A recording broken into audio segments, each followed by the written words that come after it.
Samantala, 31 anyos na kagawad itinumpa sa barangay hall sa Calasiao, Pangasinan. Patay sa pamamaril ang isang 31 anyos na kagawad ng barangay na nangyari sa barangay hall sa Calasiao, Pangasinan. Sa kuha ng CCTV, nakita pang nagawang tumakbo ng biktima ng magkabali ang baril ng suspect pero hinabol pa rin sila hanggang sa tuluyang may tumba at mamatay.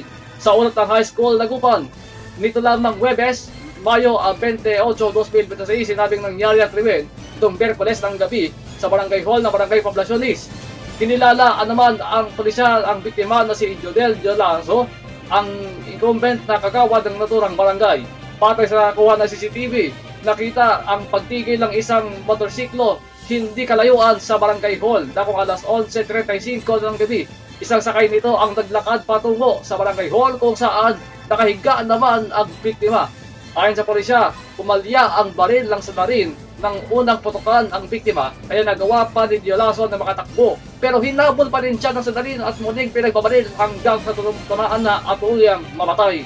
Sinabi ni Police Lieutenant Colonel Rodel Gabatin, Hepe ng Calasiao Police Station, 4 ang tinamong tama ng bala ng biktima. Hustisya naman ang panawagan ng mga naulila ng biktima na walang alam sa posibleng dahilan para paslangin ang kagawad.